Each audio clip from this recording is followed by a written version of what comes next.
Good morning, dear student. For 11th class, today we'll be discussing chapter number 8, Fundamental of Anatomy and Physiology. आप लोग सभी जानते हैं कि एनाटॉमिकल जो है वो स्ट्रक्चर है हमारा, फिजियोलॉजिकल जो हमारी बॉडी के जितने भी ऑर्गन्स हैं, सिस्टम हैं, वो उन सब के बारे में डिस्कशन करा जाता है. तो introduction of the anatomy. Anatomy is the area of science that deal with the structure of a life form also called an organisms. Particular जो वर्ड है, अगर हम इस टर्म को डिस्क्राइब करें तो सबसे पहला है कि organism of the its parts. Ana means up and ana means up in Greek word, and tomy TOMY tomy means a cutting. तो से क्लियर है कि बेटा the study of the anatomy is the study of the organisms from form and parts. जो आपका form, जो आपका बना हुआ स्ट्रक्चर है, उसके बारे में जितना भी स्ट्रक्चर वाइज यहाँ पे डिस्कशन है वो सब हम किस में कर रहे हैं, एनाटॉमी में कर रहे हैं. अब सेकंड वर्ड आता है फिजियोलॉजी. तो आप ये पूछेंगे कि एक्चुअल में फिजियोलॉजी क्या है. तो physiology is the study of the how to various part of the body work together. This including the molecules, then after your cell, then organs, then muscles, and all of their chemical process and function. The organism of the bird. Physiology is the Greek word physio means nature, and plus logos means logia, logia means study. तो nature study जो है किससे related है, आपकी physiology. और nature क्या है, आपकी बॉडी का जो भी सिस्टम है वो नेचर के थ्रू आपको प्रोवाइडेबल है. तो आप जब इसका स्ट्रक्चर वर्क करते हैं तो कहीं ना कहीं एनाटॉमी और फिजियोलॉजी का आपका हो जाता है. तो एनाटॉमी वर्ड किससे रिलेटेड योर स्ट्रक्चर, जो आपका फॉर्म जो आपका बना हुआ है, एक बेस है जिस पे आप वर्क कर रहे हैं. और second, physiology study of the function of living organism with the reference to their interaction with the environment. तो बेटा क्लियर है कि हमारा जितना भी सिस्टम है of the body which at the produce movements as the skeletal, nervous and muscular system. The cardiorespiratory and the digest system are the fact not producer of the movement, but they only support the movement effort by supplying essential fluids, nutrients and oxygen to the movement, producing system to achieve the physiological objective. Physiology can be defined as the science dealing with the study of the human body function. तो बेटा हमारा ये जो discussion था, actual में हम लोग सबसे पहले इम्पॉर्टेंट चीज़ क्या होता है, जो बायो के स्टूडेंट्स हैं उनको तो ये प्रॉब्लम्स नहीं होती कि वो एनाटॉमिकल या फिजियोलॉजिकल स्ट्रक्चर के बारे में या उसके ऑर्गेनिजम्स के बारे में पूरा जानकारी रखते हैं. लेकिन जो अदर स्टूडेंट्स हैं जिनको थोड़ा डिफ़िकल्टी होती है, इसलिए मैं इस तरीके से आपको एक्सप्लेन कर रही हूँ. नेक्स्ट चीज़ आती है कि what is the importance of anatomy and physiology. तो बेटा हम लोग सभी जानते हैं कि हमारे जो भी वर्किंग है उसमें जो हमारा ऑर्डर है, understanding of effect of the exercise on our body for the efficient use of the our body parts, in must know now the structure and function of various parts of the body. Human body is the very complex organism and made up of the many organs. Anatomy and physiology are interrelated and their knowledge is very essential to know physical education, games and sports for scientific points of views. So the study of the anatomy and physiology important because first point is your they help is giving us to knowledge of the growth and development. सबसे पहली चीज़ क्या आती है, ये हमारे किस चीज़ को हमें नॉलेज दे रही है कि हमारा ग्रोथ एंड डेवलपमेंट का जो पैटर्न है related to various systems in childrens and others. तो इसके लिए जो पर्टिकुलर प्लानिंग है, जो प्रॉपर एक्टिविटी है, वो किस तरीके से कंडक्ट की जाए. सेकंड चीज़ आता है आपकी कि effect of exercise on human body. ये हमें स्टडी वाइज ये बताता है कि हमारी बॉडी पर जो एक्सरसाइज का इफ़ेक्ट होता है वो किस तरीके से शो होता है. Next one is the children into the homogeneous group for the effective teaching. उनको डिवाइड करते हैं डिफरेंट क्लासिफिकेशन के थ्रू, डिफरेंट ग्रुप क्लासिफिकेशन में, जिसमें ये चीज़ दिखाया जाता है कि किस तरीके से हम इफ़ेक्टिव वर्किंग कर सकते हैं। तो आपको ये वाली चीज़ क्लियर है कि नेक्स्ट चीज़ आती है कि हम हमारी कितनी कैपेसिटी है, किसी भी वर्क को करने के लिए हम कितने कैपेबल हैं। तो एथलेटिक्स जो है, एथलीट्स है, उसकी कैपेसिटी ऑफ द वर्किंग यहाँ पे इवेल्युएट करते हैं हम by anatomy and physiological work के लिए। नेक्स्ट चीज़ ये भी है कि जो हमारी best use of the bone, जो हमारे सबसे ज़्यादा यूज है बोन्स का, वो एज ए लीवर वर्क करता है, परफॉर्म इन वेरियस एक्टिविटी। इसके अलावा एक ये चीज़ और है कि एनाटॉमी और physiology help us to the safety measures during the work and exercise and prevent injury. तो जो भी हम करते हैं वर्क, उसको सेफ्टी मेजर्स के थ्रू करें, और जो भी एक्सरसाइज वगैरह यहाँ पे क्लियरली की जा रही हैं उनको हम यहाँ पे डिस्कशन करते हैं। उसके अलावा यहाँ पे हम चूज़ कर सकते हैं different type of food required for the various system of the body, कि हम किस तरीके से अपने सिस्टम को इफ़ेक्टिव और क्रिएटिव बनाने के लिए किस तरीके का हमारा फूड रिक्वायरमेंट होना चाहिए according to your personal working. Next चीज़ है effect of the exercise on human body for right exercise essential for the healthy growth of the human body. सबसे इम्पोर्टेंट चीज़ है कि अगर हम जो भी एक्सरसाइज करते हैं, क्या वो हमारी बॉडी के उस पर्टिकुलर पार्ट के लिए इफेक्टिव है या नहीं है, ये हमारे लिए सबसे इम्पोर्टेंट चीज़ होती है। नेक्स्ट चीज़ आती है कि आपको जो फटीग होती है, थकान होती है, तो कहीं ना कहीं आप ये रिस्पॉन्सिबल मानते हैं कि हम या तो ओवर वर्किंग में हैं या हमारी बॉडी की इतनी पावर नहीं है कि हम उस वर्क को कर सकें। इसलिए आपको जो ड्यूरिंग द ट्रेनिंग पीरियड जो फटीग होती है, उसके रिकवरी पीरियड के लिए आपको ये नॉलेज प्रोवाइड करती है sports anatomy and physiology. And then use and disuse के बारे में भी, और प्रिंसिपल ऑफ ओवरलोड के बारे में भी हम लोग यहाँ डिस्कशन करते हैं कि जो भी इम्पोर्टेंट चीज़ें हैं। उसके अलावा हमारी जो एक्टिविटी है, वैरायटी ऑफ द एक्टिविटी, उसमें हार्मोन्स का और हेल्दी ग्रोथ का और वेरियस सिस्टम का किस तरीके से हम कोऑर्डिनेट कर सकते हैं। इसके अलावा भी ill effect of the alcohol on human body, हमारी बॉडी पे एल्कोहल का, ड्रग्स का या सम अदर ऐसी चीज़ों का किस तरीके से इफ़ेक्ट होता है। उस सब के अलावा हमारी फिजिकल, हम ऐसे स्पोर्ट्स को चूज़ कर सकते हैं जिसमें कि choose of the sports events as per his physical capacity.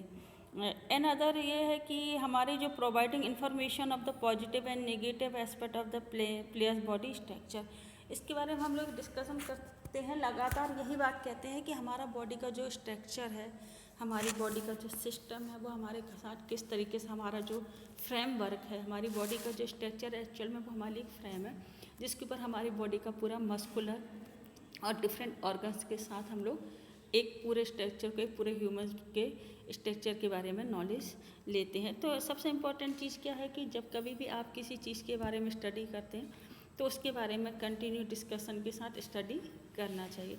Next चीज़ आती है बेटा कि क्या हमारी बॉडी में ऐसा कोई सिस्टम है जिसमें कि हम बोन्स के डिफरेंट पार्ट्स को या डिफरेंट एरिया को हम लोग यहाँ पर चूज़ कर सकते हैं। तो सबसे पहली चीज़ आती है कि आपका जो स्केलेटल सिस्टम है, स्केलेटल सिस्टम और उसके फंक्शन किस तरीके से हैं।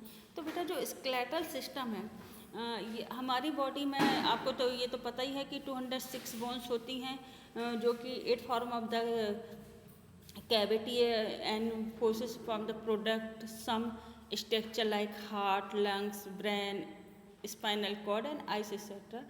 एंड और इसके अलावा जो आपकी जॉइंट्स हैं वो किस तरीके से अटैचमेंट ऑफ द मसल से किस तरीके से मसल्स टू अटैच हैं इस सबके, और इसको जो प्रॉपर शेप देने के लिए, बॉडी को प्रॉपर शेप देने के लिए स्ट्रक्चर जो आपका है वो प्रॉपर इफेक्टिव होना चाहिए। तो हम लोग यहाँ पर जो सबसे इम्पोर्टेंट चीज़ कह रहे हैं, skeletal system consist of the all bones of the body, the hard and rigid structure of the bones make the skeletal system to act as a framework which support the body and give its shape.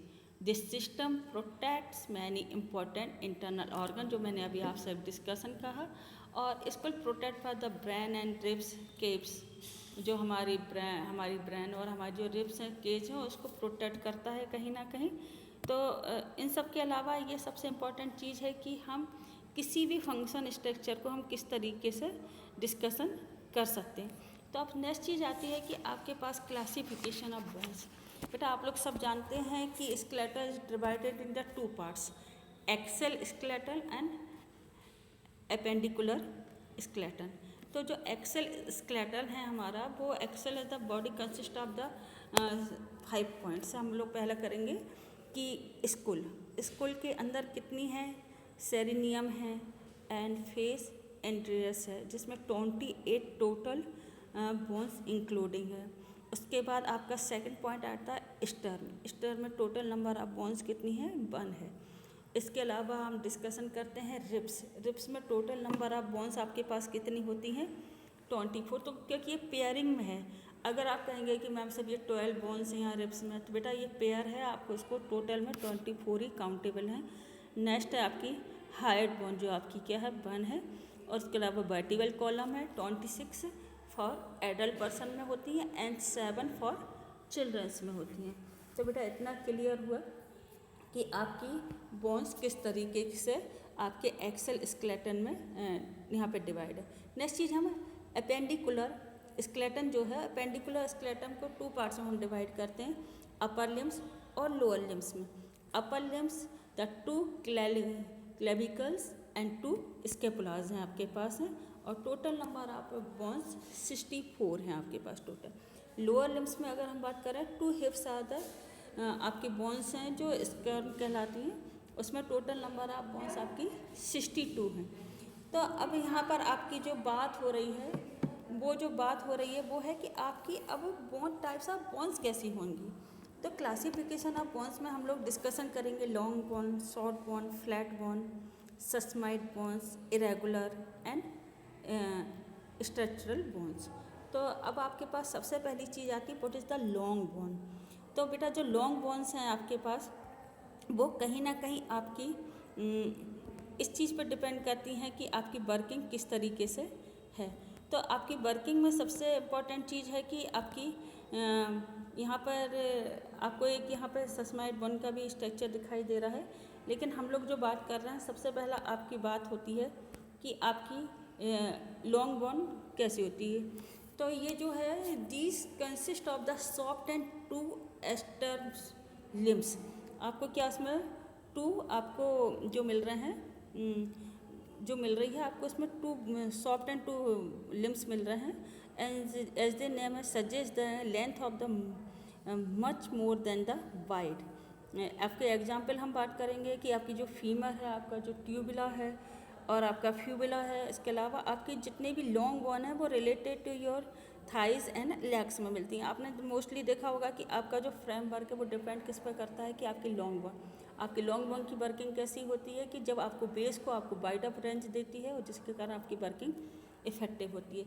आपकी जो humerus है, humerus जो है उसके अलावा ulna and radius है जो कि आपकी लेग और हैंड्स में है। आपको यहाँ पर डिस्कशन में हम सबसे इम्पोर्टेंट चीज़ करते हैं कि आपकी जो अपर एंड जो लोअर आर्म्स हैं और आपकी वो किस पर डिपेंड है, रेडियस और अल्ना पर डिपेंड है। और आपकी जो शोर वो हैं आपकी टोस के बारे में और आपकी फिंगर्स के बारे में भी यहाँ पे डिस्कशन होता है। तो यहाँ पे आपको क्या मिला, एग्जाम्पल में आपको फीमर, ट्यूबिला, फ्यूबिला, टीबिया, फ्यूबिला जो आपकी लेग और थाइस में हैं, और उसके बाद ह्यूमरस, अल्ना एंड रेडियस आपके अपर एंड लोअर आर्म में हैं, एंड फिंगर एंड टोज। तो आपको याद रखना है कि do not the have saw, ये क्या होती हैं, डू नॉट हैव शिफ्टेड। तो इसलिए आपको इसको पर्टिकुलर चीज़ को ध्यान में रखना। नेक्स्ट चीज़ आती है आपके पास शॉर्ट बोन। तो बेटा शॉर्ट बोन कैसे आप डिस्क्राइब करोगे कि ये शॉर्ट बोन है। तो इसके लिए आपके लिए सबसे इंपॉर्टेंट चीज़, short bone is the one that is the cube like in shape. आपको याद रखना है कि ये जो बोन है, bone of the carpus and tarsus जो आपको रिस्ट और आपकी एंकल में होती है। तो कार्पस और टार्टस जो है कि they have the thin covering of the compact tissue. किससे अब ये कवर्ड है, कॉम्पैक्ट टिश्यू है। These bone and are ankle shaped and composed of the different bone tissue as they required and be light and strong. Short bone give strength in support as the strength show in the wrist and ankle. तो आपको ये कहाँ पे है कि short bone provided a suitable and support as well as the some limited motion के लिए है। आपको ये कहाँ पे मिल रही है? आपको मिल रही है ये रिस्ट में और एंकल में। जब आप मूवेबल एक्टिविटी को करते हैं तो ये एक शॉर्ट एरिया के अंदर ही आपको प्रोवाइडेबल होती है। नेक्स्ट वर्ड आता है आपके पास फ्लैट बोन। फ्लैट बोन कहाँ पर है? स्कैपुला है। स्कैपुला की जो बोन आपने अपने शोल्डर के पीछे की तरफ देखा होगा, आपको 2 बोन्स फील होती हैं कि जो कि आपके शोल्डर से टच हैं। तो ये जो फ्लैट बोन है ये स्कैपुलाज हैं। और flat bone the these bone are the found where protect as the needed as in most of the bone of the skull sternum and scapulas, ribs and hips. These consist 2 layer of done tissues। तो बेटा ये जो है ये increasing layer of the symphony bones है। और flat bone also effort layer surface of the attachment of muscles. इसका सबसे बेटर एग्जाम्पल है स्कैपुला, जो मैं आपको लगातार डिस्कशन में कह रही हूँ कि आपके जब आप बैक में अपने टच करेंगे तो यहाँ पे रिब्स के पीछे आपको 2 बोन्स, एक जैसे एक ट्राइंगल शेप होता है इस तरीके के शेप का आपको फ्लैट बोन यहाँ पे शो होंगी। और नेक्स्ट चीज़ आती है आपकी इरेगुलर या सस्माइड बोन। आपके तो जो बोन्स हैं उसमें सस्माइड बोन जो होता है, बोन इज द बहुत ही जो सिंपल है, राउंड बोन है और name suggest the shape like the sesamoid shape. These bones form in the tendons. और ये है the sesamoid bone the form है another group. There are the developed in the tendons of muscles and are found in the vicinity of a joints। The patella of the patella is the best example is this type of bone। आपको जो सस्माइड bone है आपके foot में, आपका जो foot है उसमें आप ये चीज़ नोटअप करिएगा कि आपको कहीं ना कहीं ये वाली चीज़ को मिलेगा कि आपका जो थंब है, नी का वो आपका जो फुट का जो थंब है वो कहीं ना कहीं इस चीज़ को लेके आपका शो अप होता है कि इसमें जो आपके अंगूठे का जो बोन्स हैं वो पूरी तरह सस्माइड बोन्स हैं। और ये आपको टेंडेंस को, मसल्स को आपको डिफरेंट जॉइंट्स के साथ सपोर्ट करने में हेल्प करती हैं। तो the sesamoid bone the protect tendons by the helping these the overcome compressive force. Sesamoid bone the very in the number and the placement from the person to person but are typically found in the tendons associated with the feet, hands and knees। The पटेला जो आपका है ये इसका सबसे better example है आपके पास। तो ये सबसे इम्पोर्टेंट चीज़ है कि इन सब के अलावा एक बोन होती है जो इरेगुलर बोन होती है। बेटा जो इरेगुलर बोन होती है वो कहीं ना कहीं आपकी बॉडी के अंदर कॉम्प्लेक्स शेप में होती है ये।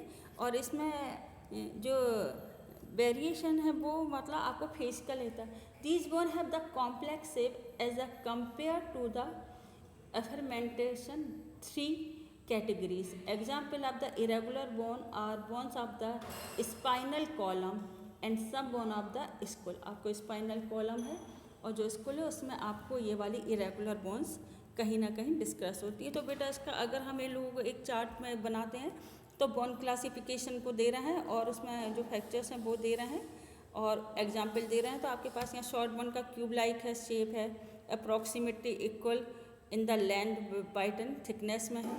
इसका एग्जाम्पल आपके पास है कार्पल्स और टार्सल हैंगे। फ्लैट में आपके पास थिन एंड कवर्ड है, ये स्टर्म, रिब्स, इसके प्लस हैं और कैनिकल बोन से। इरेगुलर में जो कॉम्प्लेक्स शेप मैंने अभी आपसे बात करी है कौन कौन सी स्कुल की हैं और आपकी स्पाइनल कॉलम की बोन्स हैं।